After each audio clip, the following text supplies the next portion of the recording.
Oi, gente, tudo bom com vocês? Vamos começar mais uma aula de Geografia do sexto ano comigo, professora Ana Isabel, e com o intérprete Durley. E nós vamos continuar falando da água, né? Dessa vez a água, um recurso natural. Para que a água seja utilizada pelos seres humanos sem prejudicar a sua saúde, ela precisa ter determinadas condições de pureza. Conforme o relatório publicado em 2017 pela Organização Mundial da Saúde, a OMS, em todo o mundo, cerca de 1,7 milhão de crianças com menos de 5 anos morrem anualmente por causa de doenças causadas por fatores relacionados à poluição e à falta de saneamento básico e ao uso de água imprópria ao consumo. Então, veja, a falta do tratamento da água, né, o consumo da água sem que ela seja tratada, ela ocasiona, né, doenças que podem gerar a morte. E aí eu trouxe para vocês uma estação de tratamento de água, né? Porque a água, a maioria da água que chega na nossa torneira, né? Ela é passada por um processo de tratamento, né? Onde ela é captada no rio, ela tem a coagulação e a floculação com sulfato de alumínio, aí vai decantar, né? As impurezas elas vão descer, passa pela filtração, né, com areias e seixos, a desinfecção e a fluoretação, que é para colocar flu na água, e vai para o reservatório e desse reservatório ele chega nas residências, certo? Isso é um sistema comum, né, mais usual para a chegada da água depois que passa pelas estações de tratamento, geralmente de estações estaduais, né? Em alguns casos, a gente sabe que muitas vezes a água ela vem direto dos reservatórios para as cisternas onde são consumidas, não são tratadas, né? E em outros casos, elas passam por esse processo, porém não chegam encanadas nas residências, né? Elas chegam através de carros-pipas e nesses carros-pipas colocam-se nos reservatórios, que são as cisternas, para chegar no consumo de casa, né? Então, é um cuidado, né? Um alerta para que esse consumo dessa água, né? Dessa nossa água diário, seja uma água tratada, uma água limpa, porque caso ela não seja limpa, ela não seja tratada, pode ocasionar doenças. Falando agora a respeito do consumo da água, a quantidade consumida por habitante, ela vai variar muito de país para país, mas segundo a Organização das Nações Unidas, que é a ONU, ela sugere o consumo de 110 litros diários por pessoa, certo? Esses 110 litros, ele está nas diversas atividades, beber, tomar banho, lavar roupa, lavar os pratos, por exemplo, lavar o carro, lavar a casa. Então, nessa diária, né, nesse uso diário, a ONU ela sugere o consumo de 110 litros. Porém, tem alguns países, por exemplo, como o Canadá, que os indivíduos eles consomem em média 600 litros de água por dia. Já em outros países, como países da África, eles consomem uma média de 20 litros de água por dia, certo? Então, veja que é uma disparidade muito grande, né, entre países mais desenvolvidos e menos desenvolvidos. E, assim, o consumo mínimo indicado de 50 litros por dia, tá? 110 seria o ideal. E aqui no Brasil, em 2015, o consumo diário ele estava em 108,4 litros, certo? Eu quero que vocês lembrem que isso é uma média. Em alguns lugares tem um consumo maior, em outros lugares um consumo menor, e aí a gente tem essa média de 108 litros. E aí a gente tem esse gráfico, trouxe esse gráfico que está lá no livro de vocês, onde mostra como a água doce ela é consumida no mundo, certo? A gente tem aqui 69% da água doce consumida, ela vai para a agricultura, tá?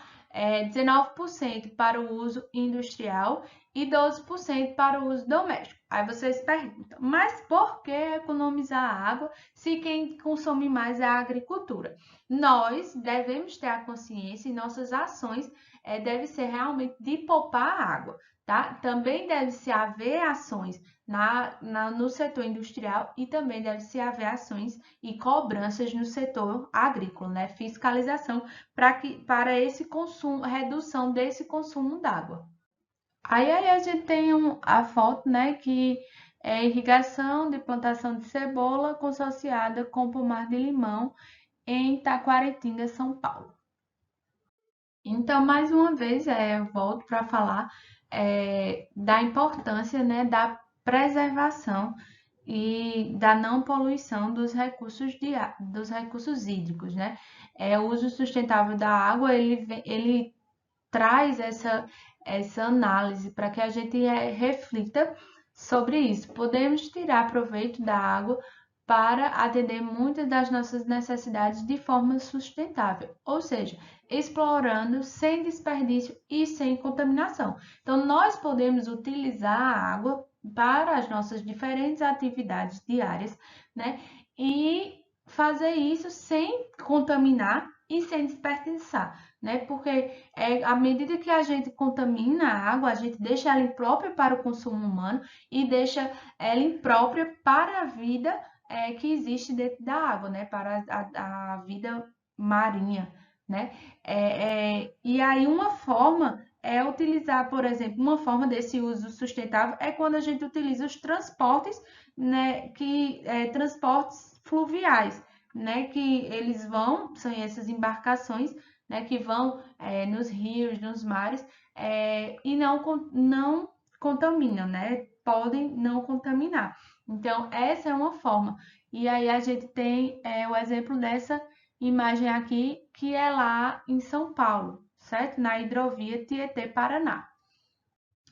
Como a gente já estudou, vocês viram que a porcentagem de água doce disponível no mundo é apenas 3%, né? E ainda boa parte está congelada.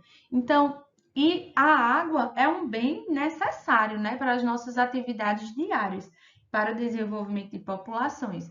E então, quanto mais a população se desenvolveu, né, as indústrias, houve indústria, processo de urbanização, então mais dependentes da água nós ficamos. E aí isso tem gerado disputas ao longo do mundo, certo? Eu trouxe para vocês aqui os tipos de escassez, né? Os países que têm no mundo inteiro aqui, os países que têm problema. De azul, que tem pouca ou nenhuma escassez, certo? Veja que o Brasil aqui se enquadra nessa pouca escassez. Escassez econômica é que tem o recurso, né? Tem o recurso hídrico, porém não tem condições de explorar. E próximo à escassez física e escassez físicas. Vejam, esses tons aqui, ó, na região do semiárido nordestino, aqui no Oriente Médio, muito forte, certo?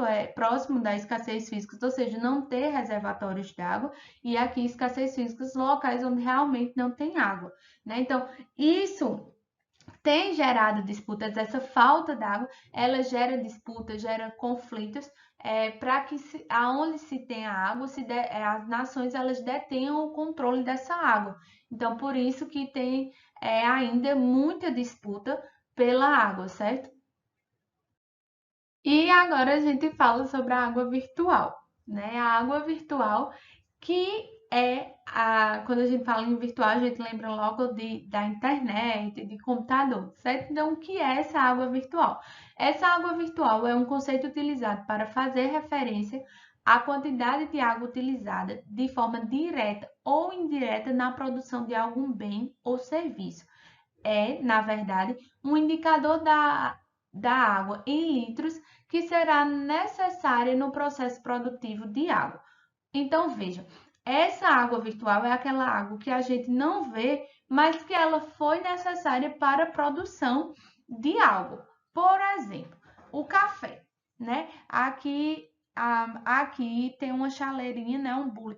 Para se fazer 750 ml de café, foi necessário gastar 840 litros de água, né? E como assim? É a água que foi gasta, certo? Desde a plantação do café até o processo industrial, tá? Até chegar na embalagem, tudo isso que utiliza para se fazer o café e aí utilizado nesses 750 ml de café. Vejam, 300 gramas de carne suína são necessários 1.440 litros. Arroz, 500 gramas de arroz, 1.700 litros. 300 gramas de carne bovina, 4.500 litros. 500 gramas de queijo, 2.500 litros. Trigo, 500 gramas de trigo, 500 litros d'água. Milho, 500 gramas de milho, 400 litros d'água. Então, vejam, aqui tem diferentes exemplos, né, de formas de que é necessário a utilização da água para se consumir esses produtos, né? Vejam aqui, ó, laranja, 100 gramas de laranja, é mais ou menos uma laranja, 50 litros d'água. Então, é a água que é utilizada para a produção de determinada comida aqui no caso, né? Então, essa que a gente chama de água virtual. E para a gente finalizar, eu trouxe essas informações lá do livro de vocês, falando sobre o Brasil, certo? 45% da população ainda não tem acesso a serviço adequado de esgoto. Isso é uma notícia de 2017, onde mostra aqui, ó, a situação da população em relação ao esgoto. 27% não tem esgoto não coletado e não tratado. Coletado e tratado, 43%. Solução individual, 12%, né, que as pessoas mesmas resolveram o que fazer com esgoto. Coletado e não tratado, 18%. Se a gente soma aqui, ó, essas porcentagens, a gente vai ver que a maior parte do esgoto, né, do Brasil, ele não passa por um processo de tratamento, né? Então, é uma observação que vale a gente refletir e cobrar das autoridades, tá? Esse tratamento do esgoto. E aqui, a parcela da população por região com esgotamento sanitário adequado. Então, aqui no Nordeste, 48% da população tem esgotamento adequado. No Norte, veja como é mais baixo, 33% apenas. Na região Centro-Oeste, 63%, região Sul, 65% e região Sudeste, 58%. Quando a gente olha assim, são aqui, né, nessas regiões, a gente vê um pouco mais acima de 50% e acho que é bom, mas não é, certo? Porque isso também vai variar de cada localidade. E aí, lembre-se que a gente fala de uma média, certo? E média em alguns lugares é melhor, em outros piores. E nesses que são piores, a população ela sofre mais, tá? Então as médias elas não mostram a realidade, o fato naquele localzinho, né? Por exemplo, uma média do Nordeste não mostra a situação específica de Santa Cruz, certo? Então tá aí mais um dado para vocês refletirem e cobrarem das autoridades esse tratamento do esgoto, né? E aí a gente finaliza mais uma aula, tá? Qualquer dúvida, vocês façam pesquisas, entrem em contato com os professores, deem uma lida do livro lá no capítulo 11 e até a próxima aula.